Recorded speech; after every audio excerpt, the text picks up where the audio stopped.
At mga kaibigan, tayo po ngayon ay live na naman dito po sa ating programang Katotohanan. At ngayon pong gabi ay atin pong makakasama ang isang kabataang pastor na kung saan ay naglilingkod sa atin pong iglesia dito po sa Cavite Mission sa pangunguna po ni Pastor Khaled Lumingkid. Siya po ay naglilingkod sa PCM. Pastor Khaled, kamusta ka? Mabuting-mabuti, Pastor. Maraming salamat po at nakasama ko rin ngayon kayo at ang ating mga kaibigan na nanonood. Ako po ay si Brother o Pastor Caleb. Pwede niyo pong tawagin na Caleb na lang o Kuya Caleb. At ako po ngayon ay involved sa isang ministry na tinatawag na Public Campus Ministry. And ako po ay natutuwa, Pastor Melvin, na makasama kayo ngayong gabi. Ayan. So, magandang karanasan ito na makasama ka namin dito, Pastor Caleb, ano? At ngayon po ay hindi po natin makakasama si Brother Johnson Amican sapagkat siya po ay merong ibang mga ministries na kinalalahukan. At bago po tayo magpatuloy ay siyempre, ini-encourage po natin ang lahat ng atin pong mga televiewers na kung saan kayo po ay maaaring magtanong sa atin pong programang ito. Maaari po kayong tumawag or mag-text sa atin pong mga numero na nakikita po natin dyan sa ating mga screen. Para po sa smart, ay pwede po nating tawagan itong number na 0961-722-7777. At para naman po sa mga Globe subscriber ay 0945-833-7000. At yan po yung ating mga numero para po sa mga gustong tumawag sa ating live. At ganoon din po, iniimbitahan din po namin kayo na manood dito po sa ating mga website. Para po sa Hope Channel website, dito po sa www.hopetvph/watch. O kaya naman ay maaari po kayong mag-download sa Hope Channel app for Android and iOS.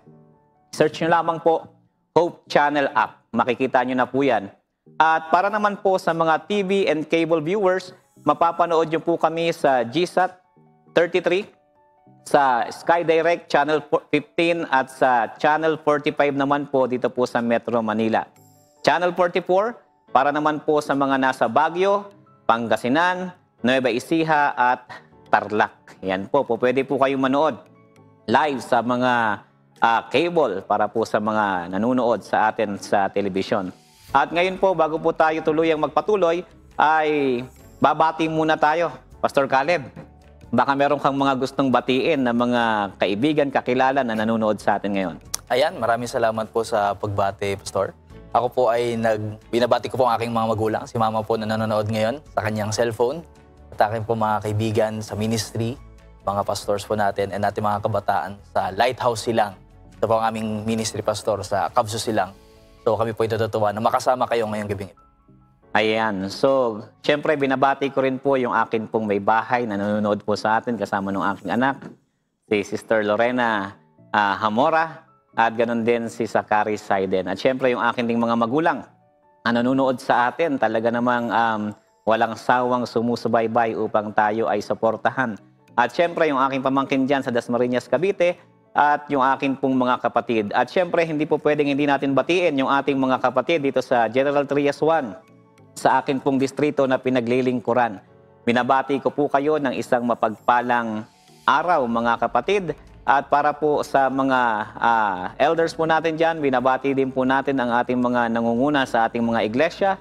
Dito po sa ating iglesia ng Lancaster Church, Buena Vista, sa GRS, ganon din sa May Maliksi, sa STI, sa Alingaro, at sa General Trias Central Church. Ayan. At dito rin nanonood sa atin si Sister Rosie Novelero ng Buena Vista Church. At syempre si Sister Joy ay binabati rin po natin.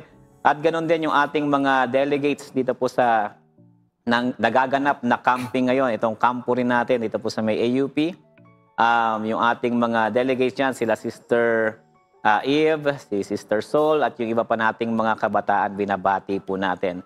At ganoon din, siyempre, yung ating mga taga-suporta at nanonood sa atin sa iba't ibang mga bansa, ay binabati po namin kayo ng isang mapagpalang araw. At ngayon po, ay tayo po'y dadako na, Pastor Caleb, sa ating topic ngayon sapagkat kung papansinin natin, ang atin pong panahon po ngayon ay lumalamig na. Yan. Ayan, lumalamig na yung simoy ng hangin At syempre, bago dumating talaga itong month ng December, syempre mauuna muna itong month ng November.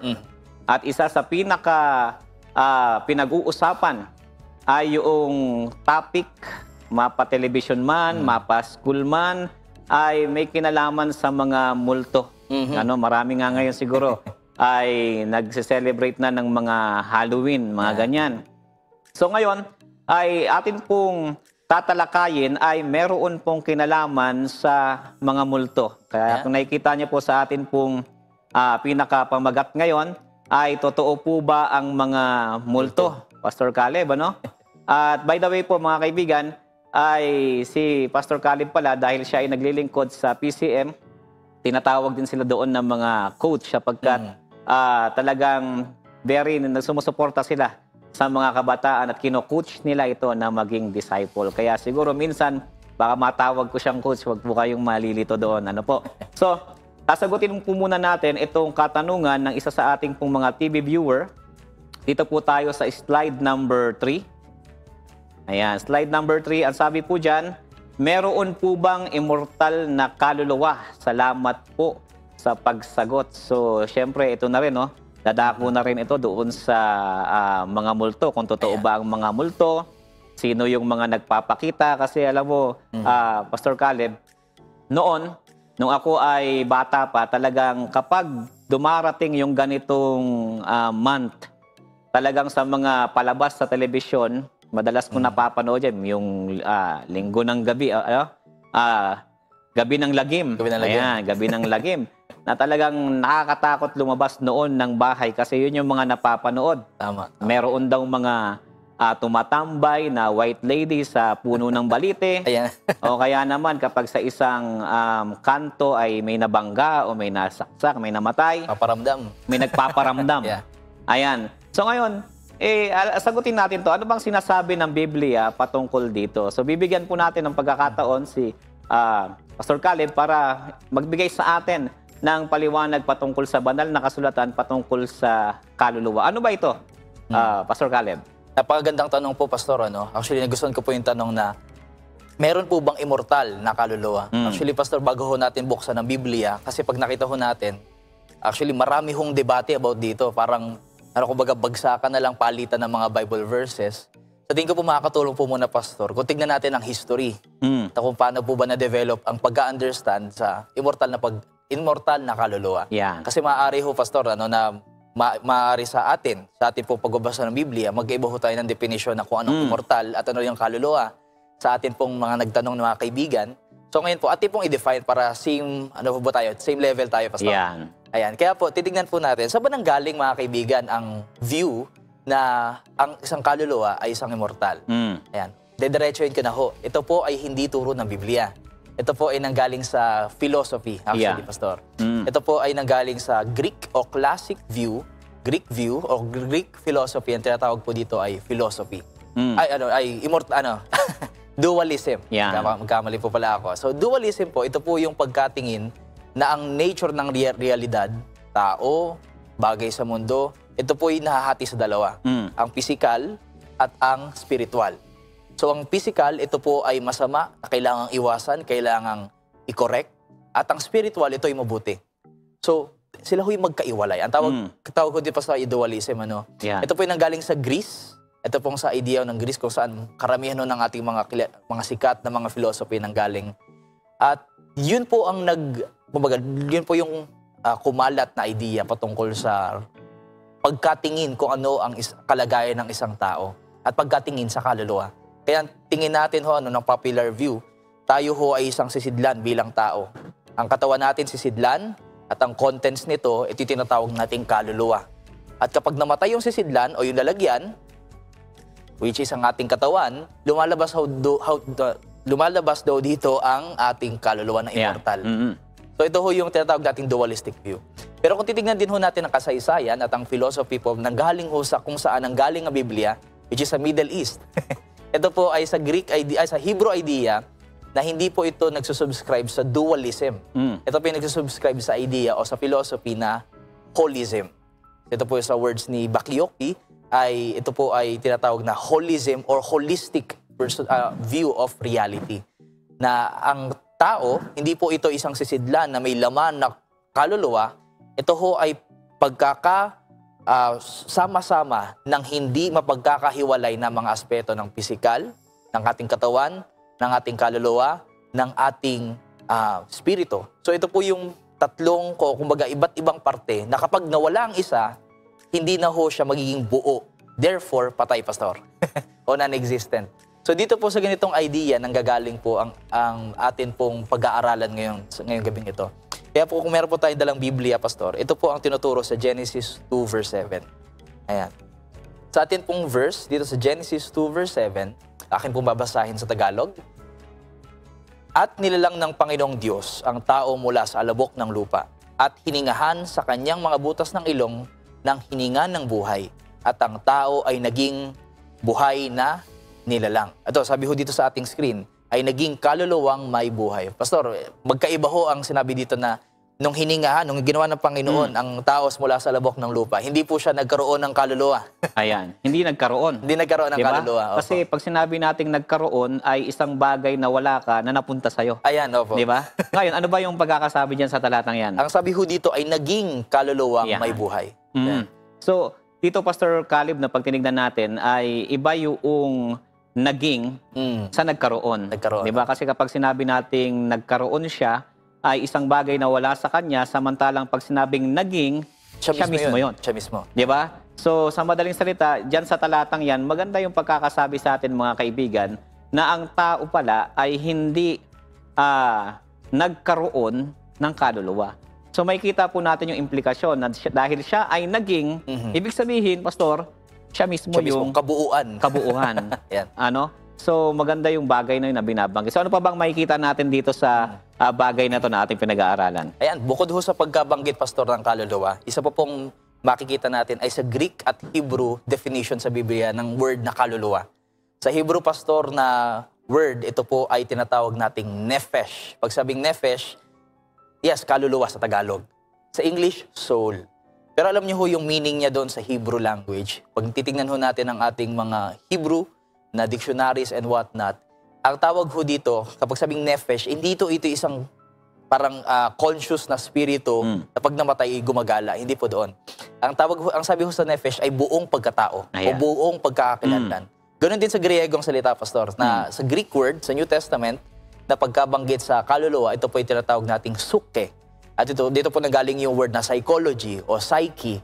At ito pong word po na ito ay tumutukoy din sa buong pagkakakilanlan at buong pagkatao. So wala pong sinasabi dito na conscious ang isang espiritu na nasa loob ng isang tao na isang kaluluwang gumagala. Ayan. So speaking of conscious po mga kapatid, kasi dito nakikita po natin na inuugat natin na yung paniniwala na merong multo o merong kaluluwa sa loob ng katawan ng tao. Kung titignan po natin, based sa history, ay hindi siya galing sa Bible, Pastor Caleb. Yes, ano? Hindi siya galing sa mga apostol, hindi rin siya galing sa mga patriarka. Bagkus, makikita natin na ito po ay galing sa classical idea or philosophy na tinatawag nating classical dualism na tinatawag. Ano?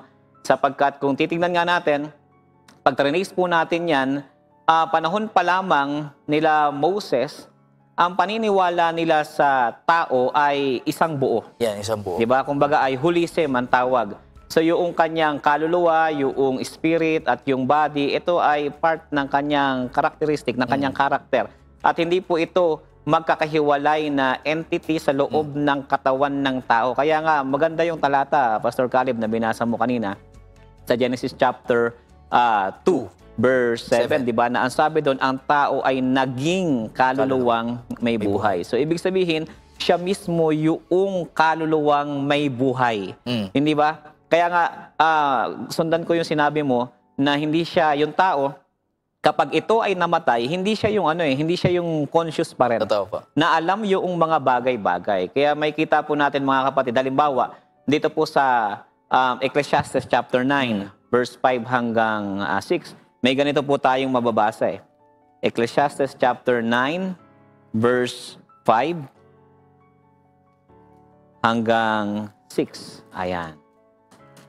Sige po, maaari niyo po bang basahin, Pastor Caleb? Sige po, ito po ang sabi sa ating kasulatan, sapagkat nalalaman ng mga buhay na sila'y mga mamatay. Ngunit hindi nalalaman ng mga patay ang anumang bagay, ni meron pa man silang kagantihan, sapagkat ang mga alaala sa kanila ay nakalimutan.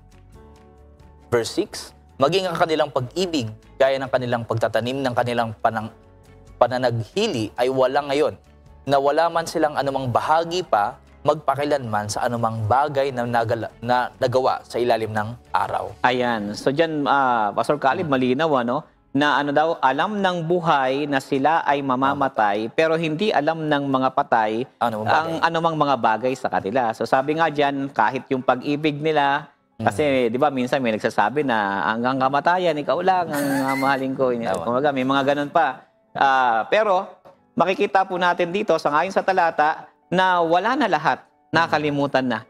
So, ibig sabihin, ang tao, kapag siya po ay namatay, mawawala na yung mga alaala sa kanya. At napaka-strong po nitong word na ginamit na binasa sa atin kanina, yung isa ring salita na makikita nga natin sa Hebrew, yung word na nephesh. Kasi yung salitang nephesh, pag translate po natin yan ay sa English or sa Tagalog, yan po ay nangangahulugan ng soul or kaluluwa. Di ba? At ang pinangtukoy sa tao ay isang kaluluwa. Di ba? Yung tao mismo pala, yung kaluluwa. Kaya nga marami po tayong talata na makikita, mga ginigiliw po naming mga kaibigan, na ang tao, pag namatay, una, ay ang turing sa kanya ay parang natutulog lang. Di ba? Makikita natin yan. Halimbawa, yung nangyari kay Lazaro.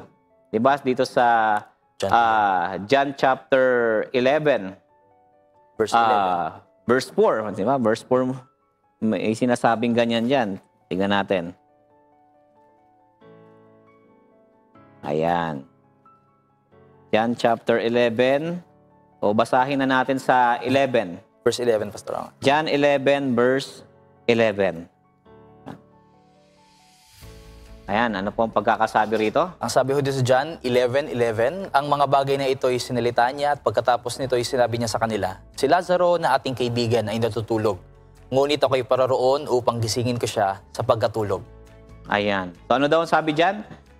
Si Lazaro, na kaibigan nila, ay natutulog. Ang akala ng mga alagad, ano siya ordinaryong pagtulog lang. Kaya naman nilinaw ni Jesus yung kalagayan talaga ni Lazaro. So basahin po natin yung sa may verse 14 na tayo. Verse 14. At 13, Pastor, yata. Yan. Bisa natin sa 13. Yan. Sabi ho sa John 11, verse 13, sinalita nga ni Jesus ang tungkol sa kanyang pagkamatay. Datapwat sinapantahan nila na ang sinalita ay ang karaniwang pagtulog. Ayan. 14. Nang magagayon nga ay sinabi sa kanila ni Jesus ng malinaw, si Lazaro ay patay. Ayan. So dito talaga, Pastor Caleb, malinaw, ano? Na ang pagkaturing ng Bible ay pagtulog lang. Di ba? Kahit na nilinaw talaga ng ating Panginoong Jesus na si Lazaro ay patay. So, bakit natutulog? Kasi nga, wala ka nang nalalaman sa paligid mo kapag ikaw ay natutulog. So, Pastor Caleb, sa Biblia, ano pa ba yung makikita natin na nangyayari or sa isang kaluluwa na talagang magpapatunay na yung tao mismo yung kaluluwa? Ayan. And makikita pa ho natin dito na ang kaluluwa ho ay ang tao. Ayan. Pwede ho natin makita dito na sa Acts. Ayan. Dagdagan ko lang po pala, Pastor, ang atin pong verse. Bago ho pumunta doon. Ang awit 146 verse 4. Ito rin po maganda rin po masabi rin ho ito. Ayan. Awit 146 verse 4. And ang sabi ho dito sa ating verse, ang hininga niya ay pumapanaw. Siya'y nanunumbalik sa kanyang pagkalupa at sa araw din na yon ay mawawala ang kanyang pag-iisip. Isa rin to, Pastor, na magsasabi ng isang tao ay ang kaluluwa. Ito po ang siya ay buo dahil po dito may kita natin ano bang nangyayari sa isang tao pag namatay. Hindi po siya yung nagmumulto. Ang sabi o lumalabas para bumalik sa kanyang kung sino mang may utang sa kanya o kung ano man. Sinasabi dito na bumabalik siya sa kanyang dating pagka-anyo. Dahil po tayo po galing sa alabok, tayo po babalik din sa lupa. At yung nawawala na po ang kanyang mga plano o mga panukala sa buhay. Ayan. So ayun, makikita po natin mga kaibigan na kahit yung pag-iisip niya, di ba, nawawala na kapag siya ay namatay. Kasi may ilan po, kung titignan po natin ngayon, sa panahon natin ngayon, meron kasing iba na nag-iisip at nagsasabi na kapag namatay ang isang tao, mapupunta siya sa isang lugar, yung tinatawag nga na purgatorio, di ba? Na pwede ka pa daw ipanalangin doon ng iyong mga kamag-anak, pwede pa silang magbayad para sa iyong kasalanan, para nang ganun makapunta ka pa ng langit. Pero dito maliwanag po mga kapatid. Kasi una sa lahat, bakit po natin sinasabi na maliwanag yung bagay na yon? Sapagkat ang Bible din po mismo ang nagsabi na kapag ang isang tao ay namatay, hindi po siya agad na mapupunta sa langit. Ano po, hindi siya direktang aakyat sa langit eh. Pansinin niyo po ito. Halimbawa, itong si Haring David sa aklat po ng Gawa. Sa Gawa chapter 2, verse 29. Tignan po natin yung pagkakasabi diyan. Gawa chapter 2, verse 29. Ayan, ito po ang sabi sa Gawa 2, verse 29. Mga kapatid, malayang masasabi ko na sa inyo ang tungkol sa patriarkang si David, na siya'y namatay at inilibing at nasa atin ang kanyang libingan hanggang sa araw na ito. Ayan. Pansinin niyo po mga kaibigan, nasabi diyan, si David, po, isang patriarka. Si David po, kung titignan natin sa Bible, ay malapit sa puso ng ating Panginoon. Alam natin ang kwento niyan. Kahit sino, alam yung kwento na siya yung tumalo kay Goliath. At kung meron mang isang candidate, Pastor Caleb, na dapat mapunta ka agad sa langit, David. Kung ang tao ay mamamatay at diretso ka agad sa langit, dapat si David yon. Tama po. Di ba? Pero ang sabi diyan, sa talatang yon ay si Haring David, hanggang sa ngayon, nasa atin yung kanyang libingan. Di ba? Ngayon, pagdating sa may verse 34, tignan niyo po yung pagkakabanggit sa verse 34, kung paano sinabi sa may verse 34.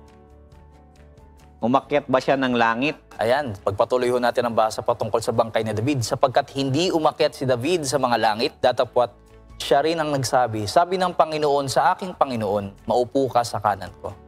Ayan. So sabi diyan, hindi umakyat si David sa mga langit. So maliwanag dito mga kaibigan, Pastor Caleb, na yung idea na kapag ang isang tao ay namatay, ay diretso ka agad sa langit, kasi pag siya ay mabuti, o kaya naman sa impyerno pag siya ay masama, o kaya naman kapag neutral lang siya sa purgatorio, hindi sinasang-ayunan ng talatang ito. Sapagkat kahit nga si David, ay anong pagkakasabi diyan? Hindi siya umakyat sa mga langit. Ano po? So yun po yung ating makikita. Kaya dito, para bigyan po natin ng magandang katugunan, yun pong atin pong tinatalakay. So, sa madaling salita, Pastor Caleb, kung ang tanong ay totoo ba ang mga multo, totoo ba yung kaluluwa na kapag namatay ang tao ay lalabas yung kaluluwa, magpapagala-gala o kaya naman ay nasa langit na o sinusunog na ngayon sa impyerno, ang sagot natin doon syempre ay hindi po yun totoo. Kasi ang sabi nga, ang tao mismo ang kaluluwag may buhay. Hindi yan yung nakikita natin sa balite na sinasabi ng iba na kapag namatay or dun siya namatay sa may puno, na ititira siya doon. Hindi na ganon. Ay isa pang talata nga na gusto kong basahin dyan, yung nasa Job. Ayan. Yung nasa Job chapter 7, verse 10. 9 hanggang 10. Job chapter 7, verse 9 hanggang 10. Ayan, ang sabi ko sa Job 7 verse 9 at 10, kung paano ang ulap ay napapawi at nawawala, gayon din siyang bumababa sa Sheol at hindi naaahon pa. Sa verse 10 po tayo, siya hindi nababalik pa sa kanyang bahay, ni malalaman pa man niya ang kanyang mga dako. Ayan. So maliwanag po dyan, na kapag ang tao daw ay namatay, ay hindi na siya babalik sa kanyang tahanan o nalalaman pa niya ang kanyang dako. Pastor Caleb? Baka meron kang gustong idagdag sa bagay na to. So, na-realize ko lang, Pastor, din, na kung pag ang isang tao ay patay, patay talaga siya. Kumbaga, kung hindi mo na pwede makausap, hindi na makaramdam, ang na-realize ko lang, Pastor, is minsan, tinitake for granted natin yung buhay natin. Na parang mabubuhay tayo magpakailanman, kasi ganun ang idea na immortal ang kaluluwa. Pero sabi sa Biblia pala, kung ano ang buhay natin ngayon, yun ang buhay natin ngayon. Yun ang panahon natin. Kaya po, kung meron man tayong mga mahal sa buhay, na hindi po natin nasabihan ng mga I love you o hindi ho natin na papakita ang pagmamahal sa kanila, wag na ho nating hintayin yung panahon kung kailan nasa bingit na tayo ng kamatayan. Ngayon pa lang, iparamdam na po natin sa kanila na mahalaga sila, na minamahal po natin sila, Pastor. Amen. At sila po ay mahalaga sa atin. Dahil po, pag namatay, patay talaga, Pastor. Yan, wala na talaga. Wala na talaga. Kahit maglumpasay ka dyan, mag-iyak-iyak ka dyan, Opo. hindi ka na maririnig. Di ba? yun na nga. Kasi wala na talaga siya. So ngayon, Pastor Caleb, dakuan natin yung ilang mga katanungan na itinanong sa atin. Ito, isa sa mga katanungan ni Brother Mario Pangilinan. Ayan. So ang tanong niya ay ito. Ang tao po ba, ito ay sa Facebook nagtanong, ang tao po ba na nagpakamatay dahil sa depresyon ay maituturing kasalanan niya yon? Ayan, so maganda yung katanungan nito, ano? Kasi alam niyo po mga kaibigan, so itong last week lang ay meron talagang ganitong mga nakakalungkot na pangyayari, ano po? At hindi lamang itong last week kasi kahit nung mga nakaraang mga panahon ay meron tayong mga kakilala. Actually, isa sa mga kaibigan ko rin dito sa Maysilang, ang dahil sa depression ay nag-commit ng ganitong klase ng bagay, ano, nagpakamatay siya. So ang tanong niya ay kung yun bang tao na nagpakamatay dahil sa depression ay maituturing na kasalanan niya yon. So anong masasabi mo rito, Pastor Caleb, sa bagay? Ito po, bago po natin sagutin, gusto ko pong sabihin mga kaibigan, in dealing with depression, ito po ay very sensitive na topic. Totoo. Dapat po nating una maging maingat po tayo kung meron tayong kakilala, kaibigan na dumadaan sa ganitong klase ng psychological na illness kasi Totoo. hindi natin alam kung ano yung kanilang iniisip, hindi natin alam kung ano yung kanilang totoong nararamdaman na merong bagay na siguro para sa atin, magaan lang naman yung problema niya. Pero Nasa isip mo lang yan. nasa isip mo lang yan. Pero ang totoo po niyan, mabigat na laban itong depression. Ano, kaya tayo po yung maging decente pagdating sa ganitong klase ng topic, at the same time ay maging sensitive enough para magparamdam po tayo ng care. Lalo na kung may kilala kayo o kaibigan kayo na dumadaan sa ganitong klase ng problema Totoo. sa kanyang buhay. Ano masasabi mo rito, Pastor Caleb? Napakaganda, Pastor, ng inyong sinabi. Actually, I agree po doon. And one thing na kailangan po malaman natin bilang mga Pilipino, lalo po sa Pilipinas, nakikita ko pong tabu pa ang ganitong subject. Na kumbaga, pag nagpakamatay, matik, punta sa, kung hindi man sa magandang, sa impyerno, madalas ganun ang ating view. Ako po ay nagsasabi sa atin na maging, maging sensitive po tayo sa ating topic na ganito. At unang-una ho, kung titignan ho natin ang Biblia, marami ho diyang kwento ng mga taong nagkaroon ng ganito pong kinahinatnan na nagpakamatay po. Pero ang tanong po ay patungkol sa depression. Unang-una po, ang depression po ay sakit. Hindi po ito isang parang choice na magpaka-depress nga ako. Hindi po ganun. Kailangan ho natin ma-realize na ang depression, isa po siyang totoong karamdaman sa mental. Kung tayo man po ay nagkakasakit sa physical, ang atin pong mental health, maaari ho din po ito na magkaroon ng iba't ibang klaseng issues. At depression ay isa ho dito.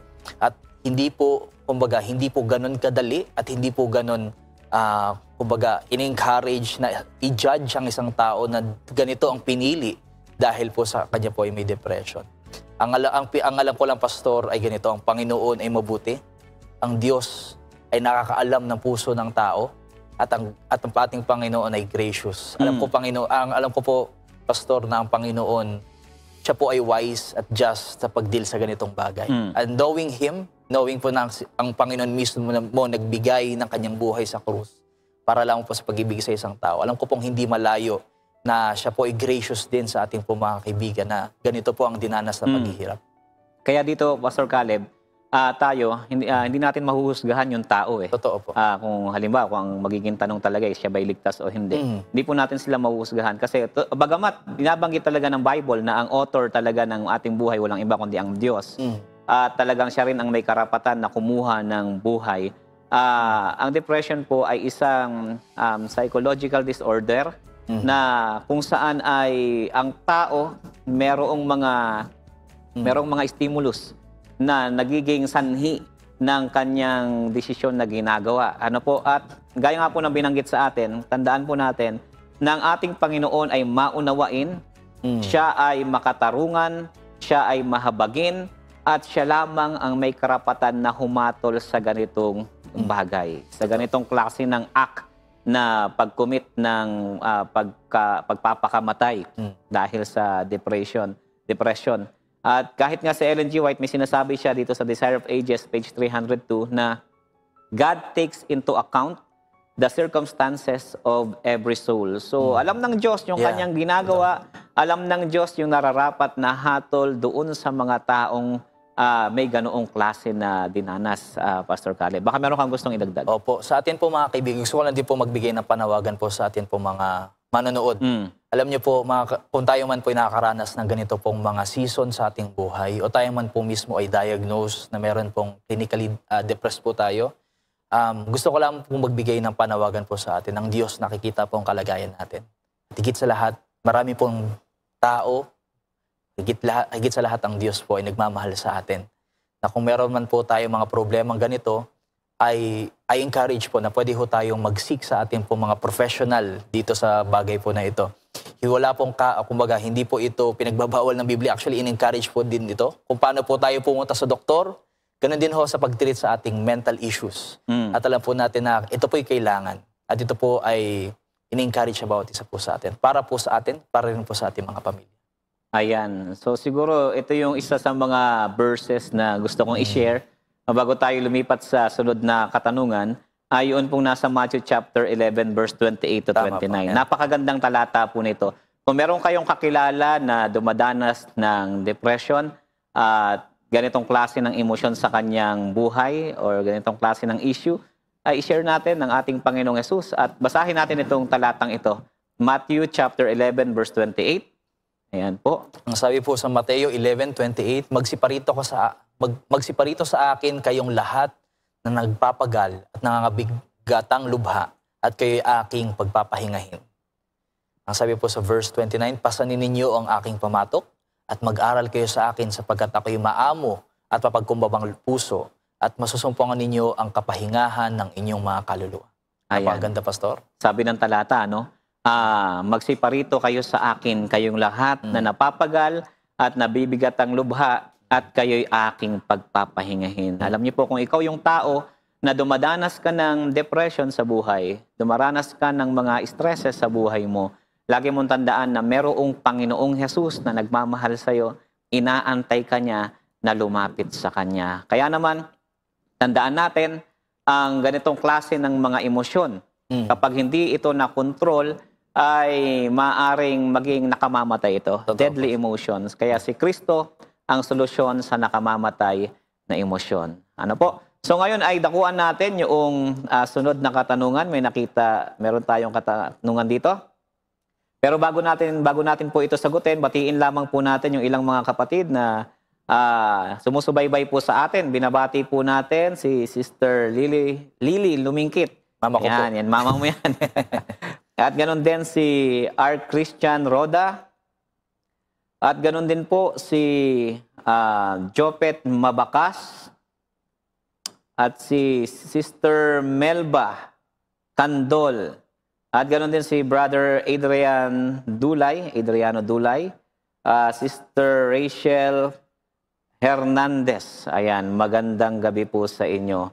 At ito rin po, ngayon ay dakuan po natin itong next na question. Ito ay galing naman kay Brother Mark Andrew. Ang katanungan ni Brother Mark Andrew ay tanong po, totoo po ba ang close of probation? Yan yung kanyang katanungan. Totoo ba na merong close of probation? At okay lang po ba na magkasala pa rin at patatawarin pa rin after close of probation? So maganda yung katanungan ni Brother Mark Andrew. So una po sa lahat, totoo na meron pong close of probation. Pangalawa, okay lang ba na magkasala pa rin?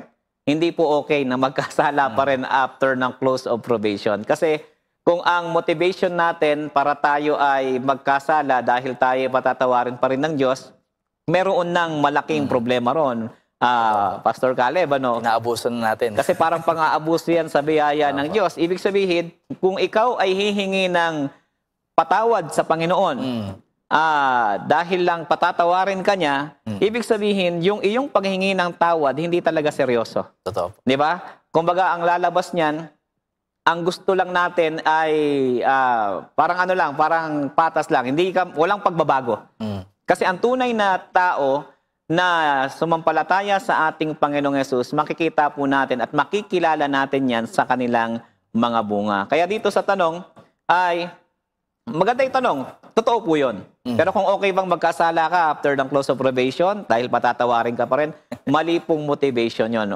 Pastor Caleb, anong masasabi mo rito? Dagdagan ko na rin, Pastor, na minsan sa kabilang dulo rin, kung tayo man po ititigil sa pagkakasala para maligtas, yun din ho ay maling pagkaunawa po para sa kaligtasan. Ayan. Hindi ka maliligtas dahil tumitigil ka magkasala. Ikaw ay niligtas, kaya ka, kumbaga ulitin ko, baka humalito. Muli, hindi mo po ginagawa ang pagtigil sa pagkakasala para ikaw ay tanggapin at iligtas ng Panginoon. Kundi ikaw ay niligtas ng Panginoon kahit pa kasalanan ka ngayon.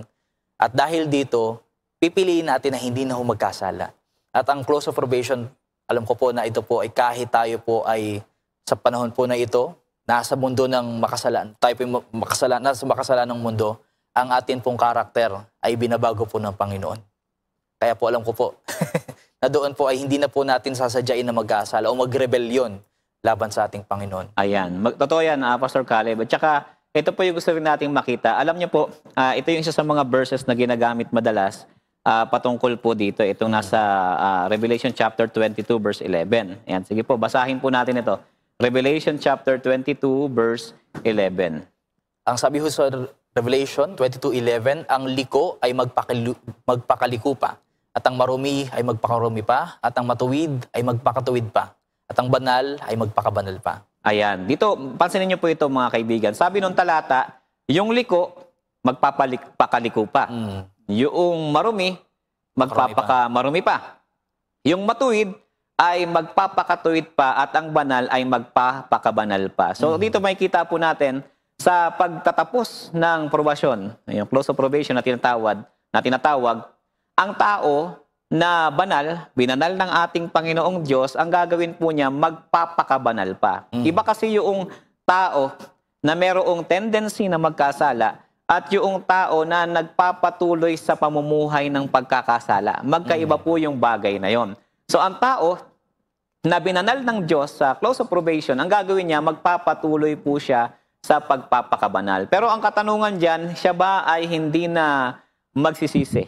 Siya ba ay hindi na magre-repent sa kanyang mga kasalanang nagawa? Alam niyo po, kahit si Ellen G. White ay meron siyang statement sa bagay na yan, na kung saan ay binabanggit ito. Babasahin ko po yung binanggit ni Ellen White sa Great Controversy, chapter 39, na ang title po nito ay The Time of Trouble. Sabi rito, as Satan influenced Esau to march against Jacob, so he will stir up the wicked to destroy God's people in the time of trouble. So ang gagawin daw ni Satan sa time of trouble, wasakin ang bayan ng Diyos. And as he accused Jacob, gaya ng ginagawa ni Satan, inaakusahan niya si Jacob, he will urge his accusations against the people of God. So sa time of trouble, yung mga bayan ng Diyos, ay ano daw, siya ay mag-a-accuse sa kanila. He numbers the world as his subjects, but the little company who keep the commandments of God are resisting his supremacy. He has an accurate knowledge of the sins which he has tempted them to commit. Dito si Satan, meron siya talagang accurate, tamang kaalaman patungkol sa kasalanang nagawa ng mga taong yon. And he represents this before God in the most exaggerated light, representing these people to be just as deserving as himself of exclusion from the favor of God. Kumbaga ang punto ni Satan ay para sabihin na, yung mga taong yan, kung ako ay deserve ako na mapahamak, deserve ako dun sa judgment, dapat sila din. He declares that the Lord cannot in justice forgive their sins and yet destroy him and his angels. So ang punto ni Satan, hindi po pwede na yung mga taong ito, iligtas ng Diyos, patawarin, samantalang siya daw ay hindi. Tama. He claims them as his prey. and demands that they be given into his hands to destroy. So yun pala yung ginagawa ni Satan, ano? During the time of trouble, nasabi niya, itong mga taong ito, makasalanan din kagaya ko. Oh. Pero alam niyo po, sabi nga rito, as Satan accuses the people of God on account of their sins, the Lord permits him to try them to the uttermost. Their confidence in God, their faith and firmness will be severely tested. Susubukin talaga yung kanilang pananampalataya. They are fully conscious. Ano daw? Yung mga taong yon ay conscious, aware sila sa kanilang weakness and unworthiness. Satan endeavors to terrify them with the thought that their cases are hopeless, that the stain of their defilement will never be washed away. So talagang sila, aware sila doon. Kaya mapapansin natin na itong mga taong ito, yung mga banal, bayan ng Diyos, aware sila sa kanilang mga pagkakasala Kaya naman yung kanilang puso ay sila ay humihingi, nananalangin for deliverance at humihingi sila ng kapatawaran dahil dun sa mga dahil sa pagiging aware nila sa kanilang pagkakasala, Pastor Caleb. Baka meron kang gustong idagdag sa bagay na yun. So sa ganun pong sitwasyon, Pastor, makikita natin na hindi po sila nagsasabi na ako ay perfecto na. Tama. Siya po ay nagsasabi na ako ay kumbaga, ang dami kong pagkakasala sa Totoo buhay. yan. Kaya ayoko nang masaktan pa ang aking Panginoon. Pipiliin ko na mamuhay ng tapat sa Kanya. So ganun po, actually ngayon po pwede nating pagdesisyonan yung ganun. Hindi na natin kailangan maghintay ng close of probation para mamuhay ng ganun. Actually ngayon pa lamang po, we can live a victorious life. We can live a life that glorifies God.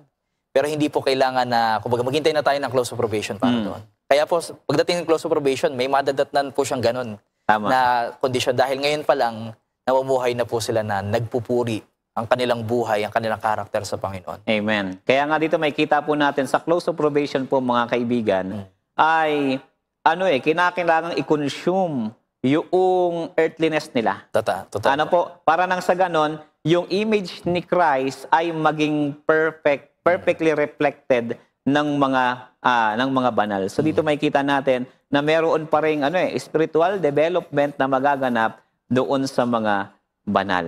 Ano po? So ngayon po ay dakuan po natin ito, may tanong pa rito.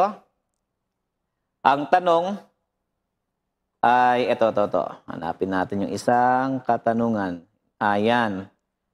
Si Brother Mario Pangilinan. Ito, sumagot siya. Sabi niya ay, salamat po sa sagot kasi maraming tao na hindi nauunawaan ang sakit na depresyon. Kaya, huwag tayong mahatulan. Ayan. Maraming salamat po, Brother Mario. Ano po, talagang very timely rin kasi itong katanungan na ito, lalo na dito sa depression na ito. Ano po? So, may isa pang katanungan si Brother Mark Andrew. Ayan. Ang isa pa niyang katanungan ay, kapag ang religion po ay naniniwala ba sa total depravity, ibig sabihin naniniwala din sila sa dichotomy of body and soul, yung hiwalay ang entity ng katawan at kaluluwa. Matindi ang tanong. Yan yung kanyang katanungan. Parang ang tanong, kapag naniwala ka ba sa total depravity, dapat ba naniniwala ka na rin na mayroong dichotomy? Parang ganun yung katanungan. Pastor Caleb, ano masasabi mo rito sa katanungan ni Brother Mark Andrew? Sa tingin ko po, maganda po ma-define muna ano po ba ang total depravity. Ayan. So, sa ating po mga manonood na ngayon lang po narinig itong terminolohiya po na ito. Ito po ay kasama sa tulip ni John Calvin. Ito po ang madalas na tenets ng Calvinism. Isa po dito ang total depravity. Ano pong ginagawa noon? Ano pong sinasabi? Ito po ang katuruan na nagsasabi, ang tao po ay corrupted ng kasalanan. So corrupted na kapag ang boses ng Panginoon ay nag-reach out sa atin, sobrang corrupted ng puso natin na hindi na natin kayang mag-respond. Therefore, dahil di natin kayang mag-respond sa panawagan ng kaligtasan, Diyos ang pipili sa atin. Doon na po ang pagkaturuan ho noon. Ang masasabi ko ay kung ititrace natin ang turo ng pagkalitaw ng total depravity, nanggaling ho ito sa isang kultura, isang viewpoint o worldview na nagsusubscribe sa dualism. Pero hindi po agad ako magsasabi na porke naniniwala ka sa total depravity, ay naniniwala ka na matik sa dualism. Magkaugnay ho ang pinanggalingan, pero hindi ko po masasabi na not necessarily. Oo, kasi may ilang mga naniniwala sa dualism, na hindi naman naniniwala sa total totoo po. depravity. Meron nga pong libro niyan na nabasa ako. Nakalimutan ko yung title pero ano siya eh, apat na views about soul or about sa soul. Then iba-iba sila ng views patungkol diyan. At isa pang bagay, halimbawa na lamang ang ilang mga Bible scholar ay hindi rin po automatic na kapag naniniwala sa classical dualism, naniniwala sa total depravity, ay naniniwala na kaagad sa classical dualism. Ano po, magkaibang bagay po yon. So siguro, ang maganda nating makita ay ano ba yung turo ng Biblia. Para nang sa ganon, dun natin ma-determine kung ito ba talaga ay sinasang-ayunan ng banal na kasulatan. Alam niyo po, sa Bible kasi, pag tinignan natin, even the writings of Ellen G. White, ay may binabanggit din po dito sa bagay na ito, itong total depravity na to, na kung saan ay walang kakayanan ang tao na mag-response sa ating Panginoon. Pero, ang kagandahan niyan, meron tinatawag na prevenient grace.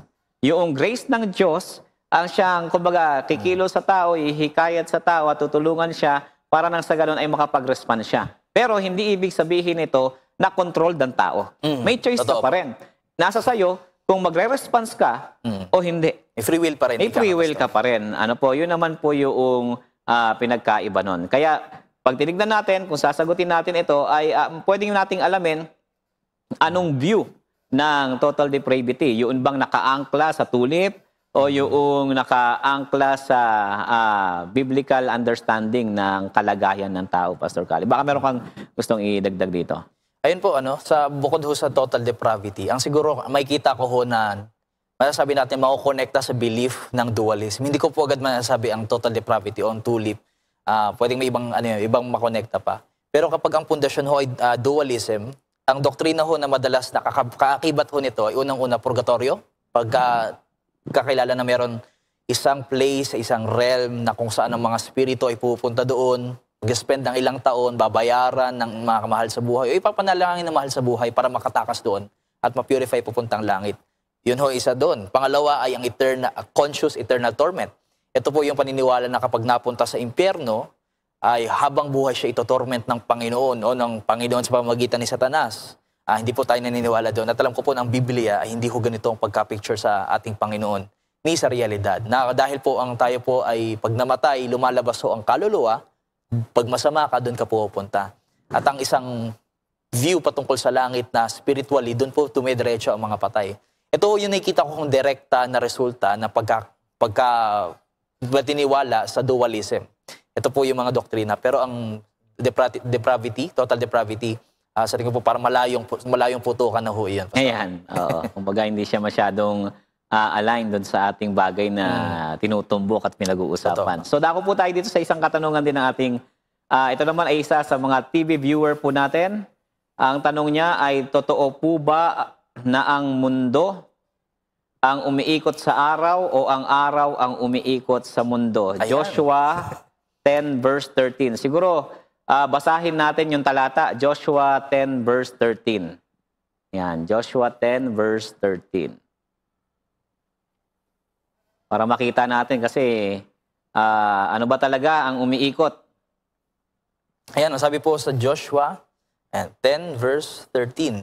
Parang hindi po yata naka-flash sa ating screen. And Joshua 10:13. Ayan.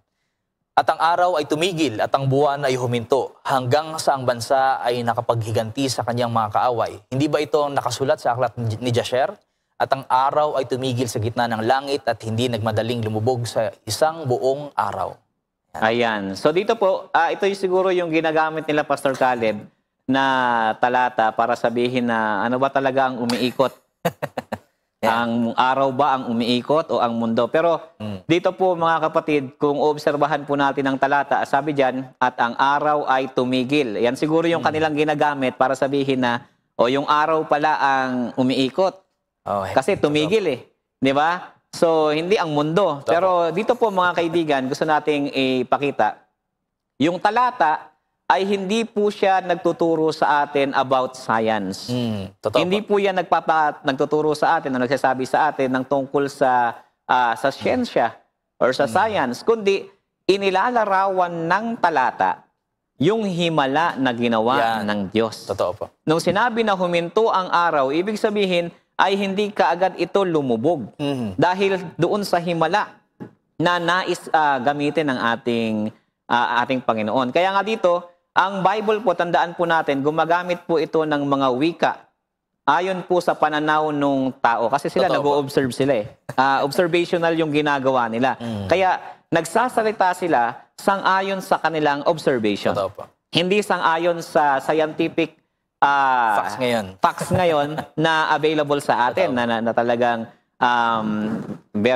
merong credibility talaga na nakita natin. So yun po ay yung binabanggit natin, yung language na yon ay observational, yung pagkakalarawan nila sa bagay na yon. Ano po? So, Pastor Caleb. Tama-tama po, Pastor. Ako po, totally agree doon. Ito po kasi parang debate between geocentric view of yung kumbaga solar system na sa mundo umiikot yung araw o yung heliocentric na yung mundo umiikot sa araw. Saan po ba yun? So, sinasabi natin na ito po, ay naniniwala pa rin tayo sa heliocentric na sa tulad ng solar system, umiikot tayo sa araw. Pero at the same time, naniniwala din tayo sa Bible. So, maaaring tanong, so mali ang Bible? Hindi po.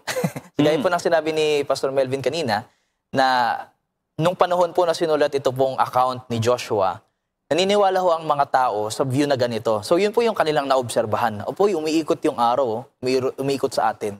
Dahil po, nasa lupa tayo. Pero hindi po ibig sabihin noon na hindi po sinasabi ng Panginoon ng totoo. Sinasabi lang ho niya yun dahil po ang kanyang primary audience nung panahon yun, ng Biblia, ay yung ganun po ang paniniwala. So yun po, Pastor, ang aking nakikita rin dito na kasagutan. So next question po tayo. Ito pong katanungan, TV viewers pa rin po ito, 0961. Mahaba itong tanong niya. Sabi niya ay, magandang gabi. Magandang gabi po. Ano po ba ang mainam na isagot or maitulong sa kaibigang inaanihan po ng masamang espiritu? O kung tama po ako ng intindi, inaanihan ay sinasaniban, or inaalihan ng masamang espiritu. Kapag nagkwento po siya na lagi siyang ginagambala at humihingi po siya ng tulong. Salamat po. Nanonood po ako ngayon sa katotohanan via YT, via YouTube. Wala lang upang call, I'm hoping mabasa niyo po. So thank you so much ito sa ating kapatid na nagtanong. Ano ba ang maganda nating ipayo o maitulong sa tao na iyong kaibigan na siya po ay talagang sinasaniban ng masamang espiritu? Alam niyo po mga kapatid, mga kaibigan, pag tinignan po natin sa Bible ay napakabisa ng pangalan ng ating Panginoong Jesus. Yung kanyang presensya sa buhay ng isang tao ay nakapagbibigay ng pag-asa, nakapagbibigay ng proteksyon laban sa mga masasamang espiritu. Pastor Caleb, anong masasabi mo rito? Gusto ko lang pong basahin, Pastor, ang atin pong napakagandang promise sa Bible. Ito po yung makikita sa unang Juan 4 verse 4. Ito po ang sinulat ni Juan para sa kanyang mga sa church sa Ephesus at sa mga nakarating na bayan, mga Kristiyano. 1 John 4:4, ito po ang sinasabi, kayo'y sa Diyos, mumunti kong mga anak, at inyong dinaig sila sapagkat lalong dakila siyang nasa inyo kaysa nasa sanlibutan. Ito po ang pangako ng Panginoon sa pamamagitan ni Juan sa kanyang iglesia ngayon. Na sinasabi niya na nadaig na ni Kristo ang sanlibutan. Lalong-lalo na ang naghahari sa sanlibutan, naghahari-harian, I should say, sa sanlibutan na ito na si Satanas. So, tama nga po, Pastor, na ang atin pong unang response, may kapangyarihan sa pangalan ni Kristo, may kapangyarihan sa kanyang presensya. Kaya po, ang pwede ho nating sabihin sa ating kaibigan ay imbitahan si Kristo sa kanyang buhay. Dahil po, si Kristo sa kanya may tagumpay. Una na siyang nagtagumpay at si Satanas talunan na sa kanya. So, sabi rin po sa John 16 verse 33, ito po ang isa po sa paborito ko rin pong verse na, in this world, you will have tribulation. But be of good cheer, I have overcome the world. Amen. So, napakaganda rin ng talatang yun. Talagang dinaig ng ating Panginoon ang sanglibutan. At ito nga rin, Pastor Caleb, na gusto ko rin isa sa makita natin. Sa New Testament, sa Gospel po, pag binasa natin sa Matthew, Mark, Luke, John, makikita natin na marami talagang mga karanasan doon na may mga taong sinasaniban ng masamang espiritu. Yung iba nga ay naabutan ng ating Panginoong Jesus doon sa sementeryo. May mga ano pa yon, may mga Tanikalapa sila. And then, meron ding isang karanasan na kung saan doon naman na may isang lalaki, inaalihan siya ng demonyo, nang tinanong sino siya, sabi niya ang pangalan niya ay Legion dahil marami sila. At meron ding pagkakataon na yung mga demonyo doon sa isang lalaki ay pinalabas ng Panginoon at ang sabi nila, doon mo kami ilagay sa mga baboy. Di ba? At napunta sila doon sa mga baboy. So, ang punto na gusto kong makita natin ay napakamakapangyarihan po ng ating Panginoong Yesus na kaya niya pong palayasin ang mga demonyo na yan. At sabi nga, kung titignan po natin sa iba pang sa isang talata ng Marcos 5:8, may ganitong pagkakataon na pinalayas ni Jesus ang demonyo. Basahin natin. Marcos 5:8, ito po ang sabi sa Biblia, sapagkat sinabi niya sa kanya, lumabas ka sa taong ito, ikaw na karumaldumal na espiritu. Ayan, pinalabas ni Jesus. So may kapangyarihan ng ating Panginoong Jesus. At tandaan nyo po, baka sabihin natin, paano yan, Pastor?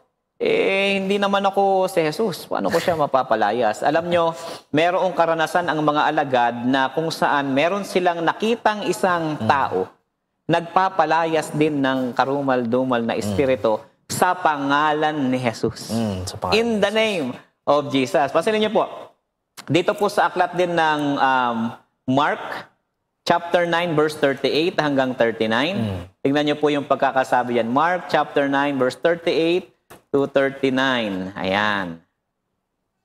Ayan, sabi ho sa Mark 9, verse 38, sinasabi sa kanya ni Juan, Guro, nakita namin ang isa na sa pangalan mo'y nagpapalabas ng mga demonyo at pinabawalan namin siya sapagkat hindi sumusunod sa atin. Verse 39, datapot sinabi ni Jesus, huwag niyong pagbawalan siya sapagkat walang taong gumagawa ng makapangyarihang gawa sa pangalan ko na pagdakay makakapagsalita ng masama tungkol sa akin. Ayan. So anong ginawa ng mga apostol? Pinagbawalan nila. Pero sabi ni Jesus, huwag niyo siyang pagbawalan. Sapagkat wala namang taong makakagawa at ng makapangyarihang gawa sa pangalan ko kung magsasalita rin siya ng hindi maganda tungkol sa akin. So punto rito, Pastor Caleb, merong lakas sa pangalan ni Jesus. May kapangyarihan sa pangalan ng ating Panginoong Jesus. Kaya doon sa ating kaibigan na nagtanong, ay ipakilala natin ang ating Panginoong Yesus at sabihin natin na siya ay manalangin, manampalataya at magtiwala sa ating Panginoon sapagkat ang Panginoon ay makapangyarihan sa lahat. Amen. Ayan. So, tingnan natin kung meron pang mga katanungan na naririto sa atin pong comment section. Ayan. Pwede po kayong tumawag, mag-text sa 0961-722-7777 at 0945-833-7000. So, kung kayo pa may mga katanungan, mga kaibigan, ay wag po kayong mahihiyang magtanong. Ayan. So, bago po tayo magpatuloy sa pagsagot pa, ay batiin lang po natin yung iba nating mga viewers na nakakatutok sa atin. Sila Sister Victoria Lumingkit Celestino. Ayan, mukhang ito ay... Akin pong mga tiya sa Mindanao. Tita. Ayan, tita ni Pastor Caleb from Mindanao. At dito naman sa mga nanonood. Ayan, si Brother Johnson. Ayan, magandang gabi. Magandang araw sa iyo, Brother Johnson. Ingat po kayo sa inyong flight ngayon. Ayan, kasi meron pong ministry. At ganoon din si Sister Mixin at Sister Edna Bas Herbolingo. Ayan. So, ayan, mix and pick. Blessed evening. So, kayo po ay huwag po kayo mahihiyang mag-comment. Ito pa si Sister Helen Celebria. Magandang gabi po sa inyo, Pastor. Okay. At si Sister Marilyn Lacerna Juan. Magandang gabi po. Sister Ruth Ramos. Brother Lins Gonzales, to ninong namin ito sa kasal, si Brother Lino. Ayan, magandang gabi po. At meron ding katanungan pa, Pastor Caleb, na magandang mapaglingkuran natin. Ito naman ay katanungan ni Brother Patrick Gonzales. Ang kanyang katanungan ay, ano ang mga experience ng mga sealed kapag binuhos ang latter rain of the Holy Spirit? Kasama ba ang pagiging holy and sinless perfection dito or hindi? So maganda yung tanong ni Brother Patrick, at si Brother Patrick ay talagang suki natin ito na talagang every Tuesday nakasubaybayan. Naabangan na po ano. Ayan. At kapag naman tayo nag-live din sa Facebook ay talagang nandun din yan si Brother Patrick Gonzales. So, ito yung maganda yung tanong niya. Ano daw yung experience, Pastor, ng mga sealed kapag binuhos ang latter rain of the Holy Spirit? Kasama ba ang pagiging holy and sinless perfection dito or hindi? Ayan, napakaganda ng tanong. Maganda po. Ayan, sige. Maganda po ang tanong. At kumbaga, maganda ho na pag-usapan din ang tanong. Tama. Kasi po, merong assumption na ang holy at pagiging sinless perfection ay iisa. Sa definition ho natin, lalong-lalo na po sa ating pong theology, ang pagiging banal, kasama na ho dito. Bakit po? Ang Holy Spirit, holy. Siyempre, kung ikaw ay kinalagyan ng banal na espiritu, ikaw ay holy. Ano pa ibig sabihin ng holy, Pastor? Ito pong ibig sabihin nito, kung titingnan natin ang buong turo ng Biblia, ay pagiging set apart for a holy use. Kumbaga, ikaw ay tinalaga sa isang special na relasyon, sa isang special na gawain. At ang sinless perfection po, mga kapatid, ito ho ay isang controversial, Pastor, na usapin. Na kumbaga, ako po mismo, at sa aking po pag-aaral, ito po ay isang hiwalay na bagay. Kumbaga, kung tayo man po ay mag-aaral ng Biblia, maganda ho na nagtuturo po siya ng sinlessness. Nagtuturo din siya ng perfection. Pero hindi po ito magkasama na sinless perfection na absolute, na wala ng pagkakasala. Ito po ay mangyayari lang kung dumating na si Kristo. Pero ito po ay maganda na gawin. Ang tanong niya rin po ng una ay, basahin ko po ulit, ano po ang experience ng mga sealed kapag binuhos ang latter rain o Holy Spirit? Ang pinakamadali po na explanation, anong experience? Sa Biblia ho, kapag may binanggit sa isang verse, sa isang place, sa ating binabasa, balikan lang ho natin ang unang nangyari nung una itong nabanggit. Kailan po ba, Panginoon? Kailan po ba, Pastor? Diba yung may latter rain? Siyempre may early rain. Babalikan lang ho natin yung early rain. Saan po ba binuhos yun? Ito po yung binuhos sa Pentecost. Ano po bang nangyari doon sa Pentecost? Hindi na ho ba nagkasala si Pedro, si Juan at si Pablo? Kung makikita niyo po ang kwento, marami ho silang pagkakahidwaan, maraming mga kaguluhan, maraming division. Si Pedro, meron pa nga po siyang bit of racism. After niya, mabuhusan na banal na espiritu. At dito po sa panahon po na ito, bakit po binuhos sa banal na espiritu? Ito po ay dahil they were equipped for mission. And lalong-lalo na po sa atin pong pag-aabang sa latter rain, ito po hindi naghihintay tayo para maging sinlessly perfect. Hindi po. Ako po'y naniniwala sa akin po pagbabasa ng Biblia na tayo po'y mabubuhos sa banal na espiritu dahil ito po ang paraan ng Panginoon upang tapusin niya ang kanyang misyon sa mundong ito. Sa pamamagitan natin. Yan po, Pastor, ang nakikita ko dito. Maraming salamat doon, Pastor Caleb. Totoo po yan. Ang latter rain ay may kinalaman po ito sa pagbibigay sa atin ng kapangyarihan ng banal na espiritu para tayo po ay makapangaral. Para talaga maabot natin. Magkaroon tayo ng empowerment ito when it comes sa mission. Pero kung pagdating po rin sa sinlessness or sinless perfection, tandaan po natin na meron pong statement ang ating propetisa na si Ellen G. White na hindi po natin pwedeng i-claim na tayo po ay perfect or sinless liban na lamang na itong katawan na ito ay mapalitan ng walang kasiraan. Sabi nga ni Ellen White, sabi niya ay, we cannot say I am sinless till this vile body is changed and fashioned like unto His glorious body. But if we constantly seek to follow Jesus, the blessed hope is ours of standing before the throne of God without spot or wrinkle or any such thing, complete in Christ, robed in His righteousness and perfection. So maraming statements sa Ellen G. White na sabi niya, hindi mo po pwedeng i-claim na ikaw ay infallible. Hindi mo po pwedeng i-claim na ikaw ay perfect.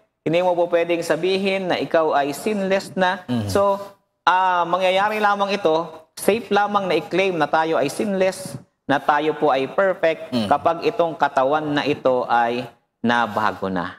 Po? So, yun po yung ating kasagutan. Dagdagan ko rin po, Pastor, ang pagka-definition. Kasi kanina nabanggit ko, para bumalinaw sa atin pong viewers, na ang sinless perfection ay isa pong hiwalay na idea sa Biblia. Meron pong sinlessness, tinuturo ito ng Biblia, lalong-lalo na po sa unang Juan. Na sinasabi doon na wag na ho tayo mabuhay sa kasalanan.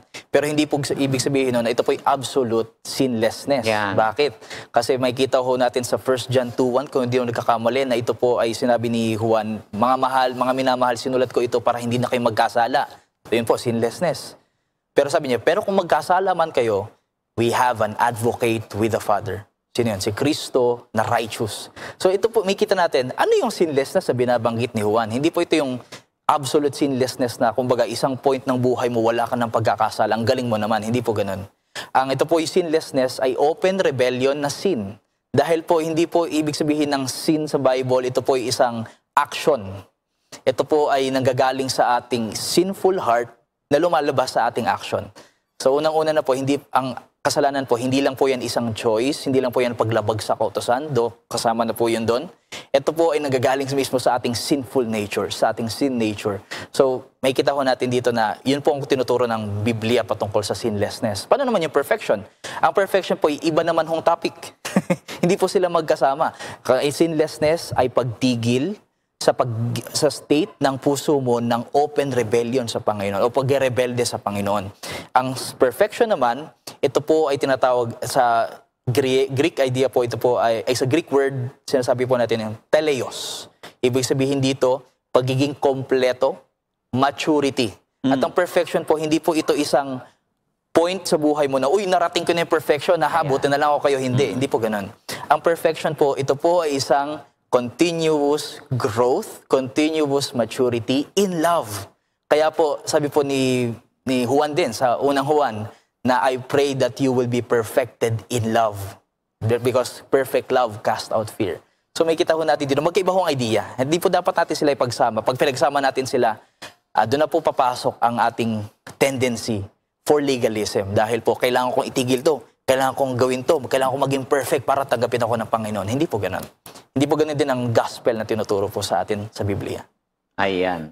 So, thank you, Pastor Caleb, ano? So, ngayon po, mga kapatid, meron pang follow-up question siguro ito ni Brother Patrick. May follow-up pa. Sabi niya ay, ang kasalanan ba ni Usa? Ayan. Ang kasalanan ba ni Usa kahit na mabuti, ang kanyang intensyon bago siya mamatay ay by nature o by choice ba ito? Ayan. So, itatry ko pong i-analyze yung tanong, ha? Kung ito ba ay bago siya mamatay ay by nature o by choice ba ito? Or ang gustong sabihin ay by nature ba or by choice ito? So, either doon po, mga kapatid, ay ganito po natin siya sasagutin. Una, ang ginawa po ni Usa ay choice niya po yun. Kasi meron talagang maliwanag na sinabi ang Diyos na huwag hahawakan yon. Diba? Doon sa Bilang chapter 4 verse 15, makikita natin yon na kahit walang sino man, maliban sa mga Levita, ang dapat na humawak noon. So, ang ginawa po ni Usa ay sinadya niya pong hawakan. So, ito po ay by choice. By choice. Ano po? Kaya dito makikita natin na kahit ang tao by nature ay makasalanan, ay meron pa rin siyang choice. Tama.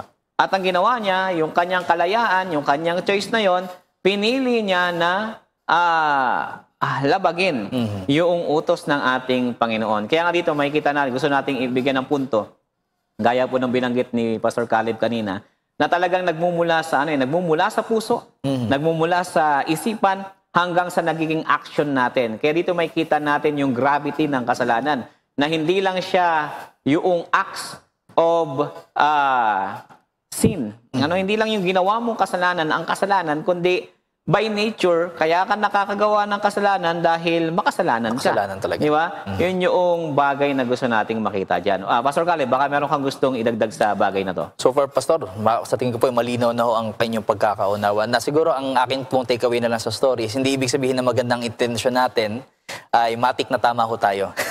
Ayan. Na madalas, maganda ho natin makita, ano ba sinasabi ng Biblia dito? Yan po, Pastor, aking may kita ko dito sa tanong ni kapatid na Patrick. Okay, so sige po. So meron pa po tayong ilang mga katanungan dito. May nakita ko ritong katanungan from Sister Helen Celebria. Ayan, yung kanyang tanong ay, Pastor, may tanong po ako. Noong tayo'y bininyagan, Kaya nung tayo'y bininyagan, lumabas puting kalapati. Simbolo ng banal na espiritu. Pwede nating sabihin na ang espiritu na yon ay early rain. Thank you po. So maganda pong katanungan ito, ano? Nga lamang po ay based po dito sa tanong, nung bininyagan tayo ay may lumabas na puting kalapati. Actually po, hindi po sa lahat ng pagkakataon ay may lumalabas na puting kalapati kapag tayo po ay nagbabautismo. Last Sabat lang, nagkaroon po kami ng baptism at meron pong Praise God. 12 na 12 disciples agad, ano? na nadagdag po sa ating iglesia, pero wala pong kalapating lumabas or bumaba nung time na yon. So kaya dito po sa katanungan ay sa ating Panginoong Jesus, meron siyang ganong experience sa Matthew chapter 3 verse 16. Makikita po natin yan. Yun po ay simbolo ng banal na espiritu na lumapag sa ating Panginoong Jesus. Ngayon, sa atin naman pong mga personal experiences, yung early rain, mga kapatid, ay walang makapagsasabi kung ano yan naranasan mo na yan. Pero makikita yan sa iyong bunga. action, Yan. sa bunga ng iyong pagiging involved sa gawain ng Panginoon. Kasi ang gawain ng early rain, ng banal na espiritu, ay i-empower yung mga tao na nananampalataya sa ating Panginoon. Pastor Caleb, baka meron kang gustong sabihin patungkol sa bagay na to. Totoo po yun, Pastor. Nagustuhan ko po yung sinabi niyo na hindi basta-basta may kita na, nasa ka ng Holy Spirit. Unang-una, by faith din to. Na by faith sa promise ng Panginoon na pag tinanggap natin si Kristo, ang banal na Espiritu ay nakatira sa ating buhay, sa ating katawan, sa ating mga puso. At ito po yung may kita na sa Romans 8 din. At ito po yung idea na ang banal na Espiritu, siya ang nag-i-intercede para sa atin. Yeah. At dito rin po papasok yung fruits of the Spirit, Pastor. And dito po sa atin po sa Galatians 5. So meron tayong mga dalang Biblia. Atin pong buksan sa Galatians o sa Galatia 5. Ayan. Atin pong simulan sa verse 22.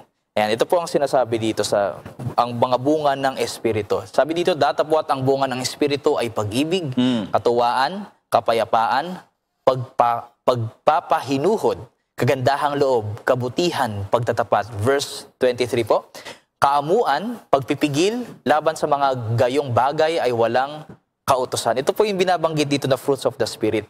Ito po yung sinasabi dito na ito po ang bunga na nakikita sa atin visibly sa atin. At hindi po ibig sabihin, ito po mga kapatid, maganda rin na point sa atin na hindi ibig sabihin na tayo po may gifts of the Holy Spirit, na meron na tayong fruits of the Holy Spirit. Mga kapatid, kahit magaling ka mag-sermon, magaling ka umawit, kahit magaling ka pa magsalita, magaling ka sa Bible, ito po yung gifts ng Holy Spirit. Spiritual gifts po ito. Magaling kang elder, magaling kang leader. Hindi po ibig sabihin ito ay ang banal na espiritu ay nananahan sa atin. Bakit po? Ang sukatan din po dito ay ang bunga. Kaya by their fruits you shall know them, sabi po ni Kristo. Kaya po bago ho natin tanungin, yes, ako'y magaling mag-sermon, magaling dito, kumbaga ginagamit sa gawain ng Panginoon, una ho natin tanungin, ako po ba ay kung paano ko itrato ang aking kapatid, ang aking kaibigan, ang aking kaaway din. Nag-reflect ba ito ng pag-ibig ni Kristo? Ayan. Dahil yun po talaga ang sukatan kung paano natin makita na ang banal na espiritu ay gumagawa sa buhay natin. Ayan, maraming salamat Pastor Caleb. At isa pang bagay na gusto kong makita natin dito, pwede nating basahin yung John chapter 3 verse 8.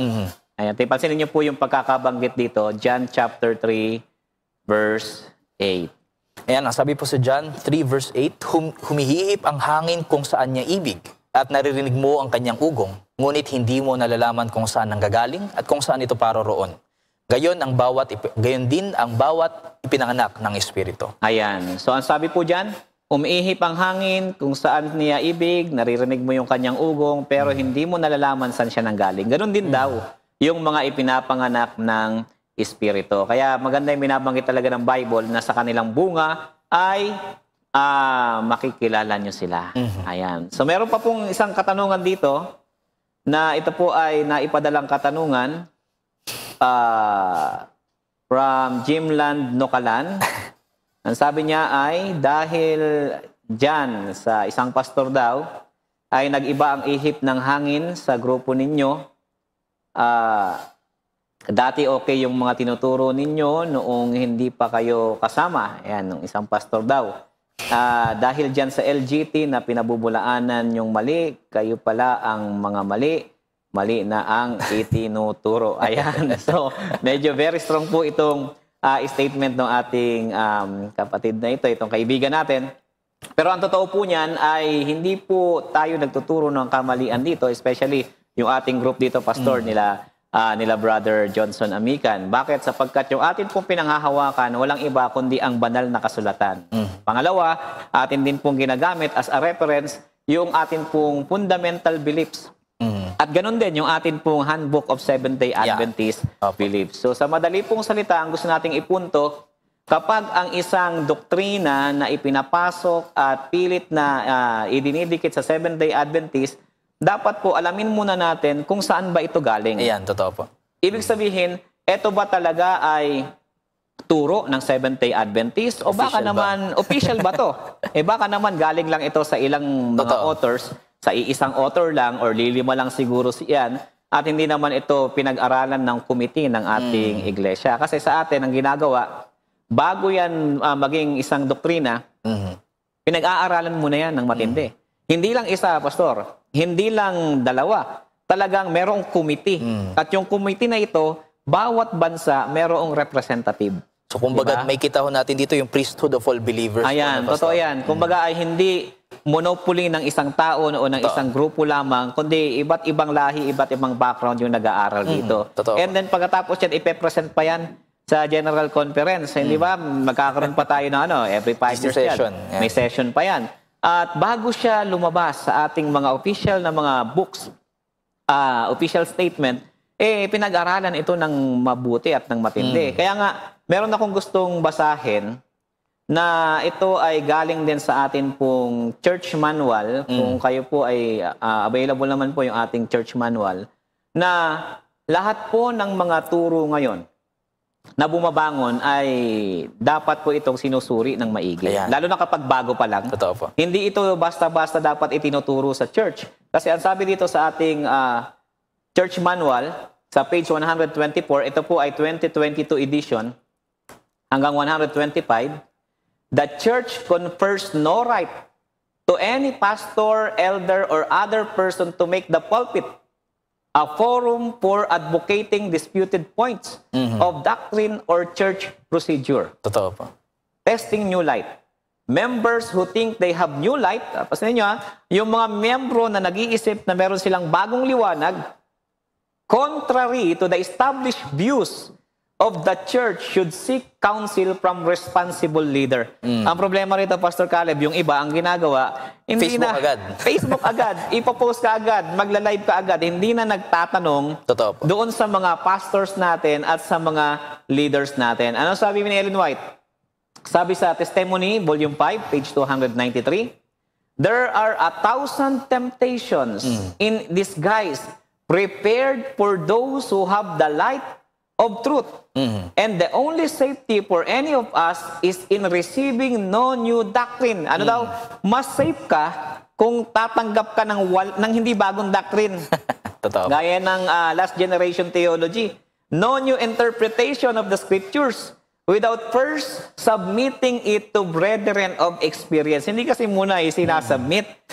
Isang author, dadalawa, o isang grupo lang sila. Akala nila, yun na talaga. Sabi diyan, lay it before them in a humble, teachable spirit. Dapat daw humble. Humble.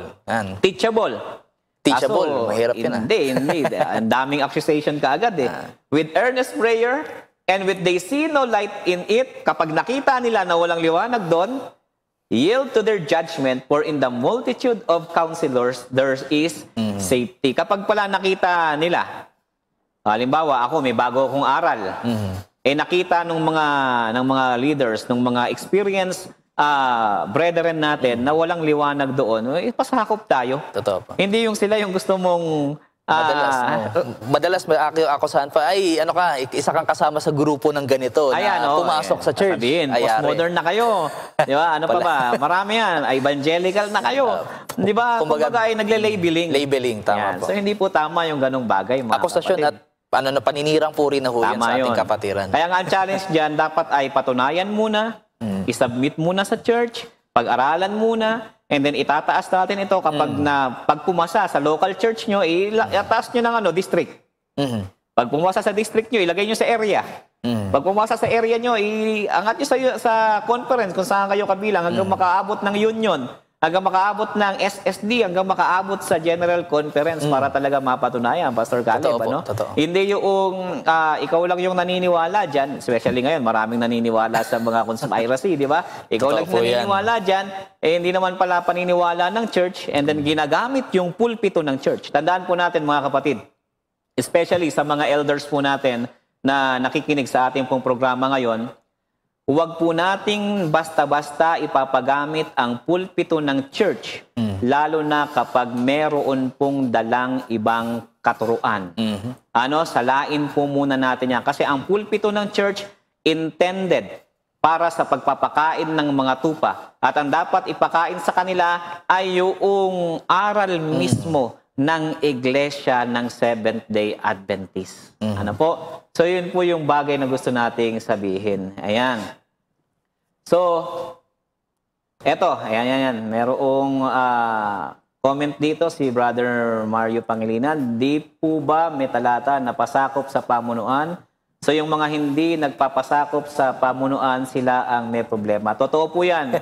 Tama po yan. Kapag hindi nagpapasakop sa pamunuan, may problema po talaga doon. Kasi nga, Pastor Caleb, di ba, sabi ng Bible, sa karamihan ng mga tagapayo, may wisdom. Totoo. Di ba? At mayroon pong kaayusan dyan. Kung isa ka lang naman, hindi naman, kumbaga, ay imaginein mo, ang daming bansa na may representative ang ating church, ang daming nag-aral ng Biblia, ang daming Bible scholars, tapos ikaw mag-isa ka lang, tapos ikaw pa yung tama sa lahat. Totoo po. Di ba? Kumbaga ay parang napaka-imposible ng bagay na yon. Ano po? Siguro, Pastor, pwede ko rin po maimbitahan ng bawat isa na buksan din ang ating Biblia sa pangalawang Pedro 1, ito 20 hanggang 21. Ito pong sabi, 2 Peter 1, chapter 1, verse 20 to 21.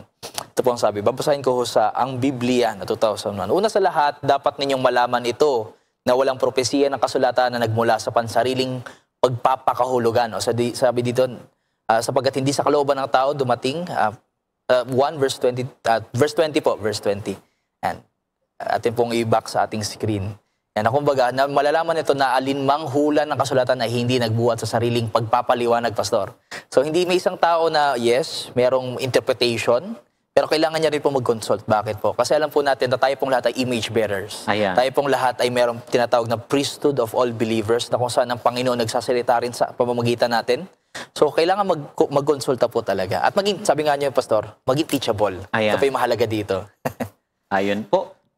So, ngayon po ay batiin ko lang po si Sister Erlinda Quinto watching from Santa Lucia SDA Church, Novaliches, Quezon City. At ganoon din si Pastor Bjorn Capiendo. Yan, ito si Pastor Bjorn. Miss na natin ito. Ating Pastor Bro. Yun, sana ay makasama nating muli.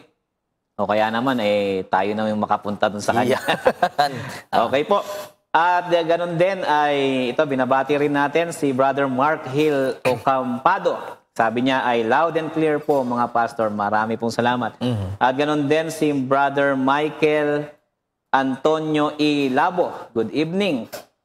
At brother siguro ito, Ezra Lee. At ganoon din po, binabati rin natin si Ronabet, Sister Ronabet Lado Kilakil. Good evening po, watching from Calamba, Laguna. So binabati po natin ng maligayang panonood yung ating mga kapatid dyan po sa Calamba, Laguna. So dito, Pastor, ay talagang nakikita natin sa ating pag-aaral na talagang tayo po mga kapatid bilang mga tinawagan ng Panginoon at binigyan po tayo ng karunungan, ay atin pong suriin ang lahat ng atin pong mga pinapakinggang mga aral. Totoo, Pastor. Kasi sa panahon ngayon na talagang napakabilis ng access sa mga information, napakabilis ng mga access sa internet, meron ngang nagsasabi na kaya daw niya natuklasan yun dahil parang ginaguide siya every time na mag-open siya ng internet, nakikita niyo yung ganong topic. Pero alam niyo, may kinalaman po kasi yan sa tinatawag na algorithm. Yeah. Di ba? Kaya ganun yung inyong nakikita kaagad. Not because you are guided by the Holy Spirit. O pwede siguro, pero not all the time. Kasi meron pong tinatawag na algorithm na kung ano yung buksan mo, ano yung sinearch mo nung una, sa susunod, iyan na talaga yung ipapakita sa iyo ng internet para makita mo yan. Totoo, Ano? algorithm. So, eto po si Pastor Caleb, isa po sa mga expertise niya, may kinalaman po dyan sa sa mobile and media. Ano nga yun, Pastor? Banggitin mo nga yung mga tinuturo mo ganyan. Yung ngayon po ay, actually ngayon po mag-launch pa lang po kami, Pastor, ng atin pong podcast. Yan po, magsisimula pa lang po sa atin pong Cavite Mission ng ating Life After Hours podcast. So, ito po ay isang social media na ministry. Pati na rin po sa ating lahat na kung meron po tayong mga problema sa buhay, may mga katanungan sa daily life, lalo as an young adult, pwede rin po natin itong ma-search. So, sa Spotify, sa TikTok, sa Facebook, and atin pong abangan ang Life After Hours na ito po ang ating ministry. And ang ministry rin po natin ay para sa ating mga kabataan. Kaya po, kung meron man po tayong mga kaibigan o mga anak na nag-aaral po sa mga public campuses dito sa Cavite, ang atin pong dream ay magkaroon po tayo ng mga communities tulad ng Lighthouse Community, na ngayon po ay meron na po tayong 5 campus o 6 na campus na ngayon po ay meron pong ganito mga communities kung saan tayo po ay mag-share ng ating buhay sa isa't isa kahit may college. Sa college life, meron din po itong kaakibat po na paglago sa ating pagkakilala kay Kristo. So ilan po Pastor, sa tingin ko po ay marami rin po sa ating prayer request na nag-aabang sa atin pong ngayong gabi po na ito. Ayan. So, yun po mga kapatid.